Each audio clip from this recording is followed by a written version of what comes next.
జై తెలంగాణ,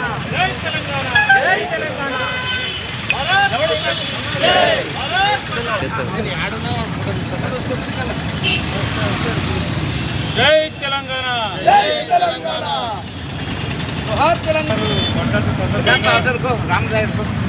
మన చెవిళ్ళ పార్లమెంట్ సభ్యులు గౌరవనీయులు శ్రీ కొండవ విశ్వేశ్వరన్న గారికి స్వాగతం తెలియజేస్తూ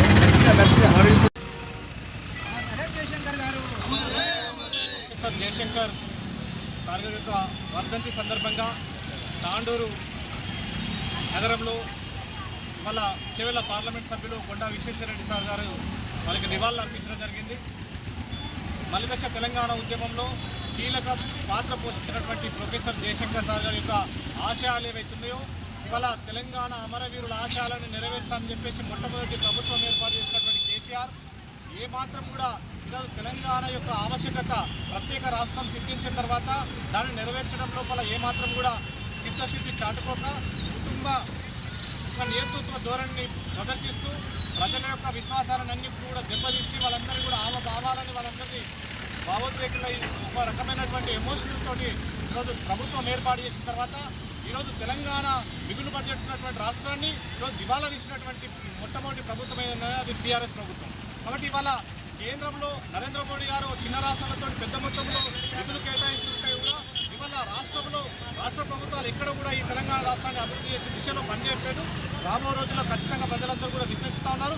భారతీయ జనతా పార్టీ కేంద్రంలో రాష్ట్రంలో ఉంటే ఖచ్చితంగా ఏదైతే మొన్న మలిదశ తెలంగాణ ఉద్యమంలో ఉద్యమకారులందరూ కూడా ఏదైతే వరిగీసి తెగించి కొట్లాడి తెచ్చుకున్నటువంటి తెలంగాణను అభివృద్ధి చేసే దిశగా అందరం కూడా మరొకసారి ముందుకెళ్లాలని చెప్పేసి సందర్భంగా తెలియజేస్తూ అదే నిజమైనటువంటి ప్రొఫెసర్ జయశంకర్ సార్ ఖచ్చితంగా ఆ రకమైనటువంటి చిత్తశుద్ధితో ముందుకెళ్లాలని చెప్పేసి సందర్భంగా తెలియజేస్తూ భారత్ మాతాకి. ఎంతోమంది కష్టపడ్డారు విద్యార్థులు అమరవీరులు, కానీ తెలంగాణ రావడంలో ప్రొఫెసర్ జయశంకర్ గారి పాత్ర అన్నింటి ముఖ్యమైన పాత్ర. ఒక ప్రొఫెసర్ ఉండే కాకతీయ యూనివర్సిటీలో ఎప్పటి సందో ఎన్నేళ్ల సందో పోరాడుతుండే, అది అందరూ కలిసి దీనికి పోరాడితే మనం సాధించాం. కానీ ఇది ఎప్పుడో వచ్చే తెలంగాణ, కానీ కొన్ని రాజకీయ కారణాల వల్ల అప్పుడున్న ప్రభుత్వాల వల్ల దీన్ని దాదాపు 60 ఏళ్ళ పోరాటం మొన్న 10-15 ఏళ్ళ కింద వచ్చినాయి.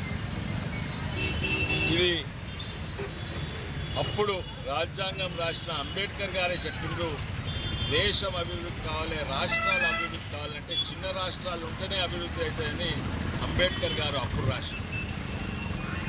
ఆర్ఎస్ఎస్ వాళ్ళ నమ్మకము కూడా అదే ఉండే. జనసంఘ్ కూడా చిన్న రాష్ట్రాలు ఉంటేనే దేశం అభివృద్ధి అవుతాయి.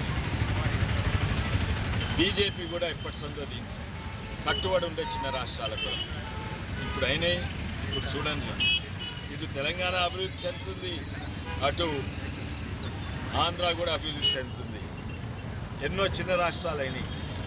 అన్నీ బీజేపీ దానికి మద్దతు పలికింది. దానికే ముఖ్య కారణం ఉండే. అప్పుడు కూడా అన్నారు ఒక్క ఓటు 2 రాష్ట్రాలని మేము ప్రచారం కూడా చేస్తాం. చాలా సంతోషం. కానీ మన రాష్ట్రం మన చేతికి వచ్చింది, ధనిక రాష్ట్రం. కానీ ఇప్పుడే ఆటోలు పోసుకుంటా రోడ్లు ఏమైనా అంటున్నాడు, నీళ్ళు ఏమైనా అంటున్నారు, జీతాలు ఏమైనా అంటున్నారు ఉద్యోగులు.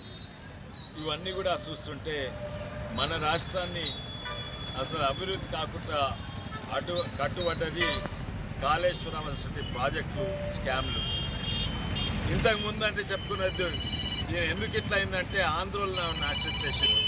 ఇప్పుడు మన తెలంగాణ మన చేతులు ఉంది, కానీ ఆ అభివృద్ధి గ్రామీణ ప్రాంతాలలో చూస్తలేము, రైతుల దగ్గర చూస్తేమో, రోడ్ల దగ్గర చూస్తలేము.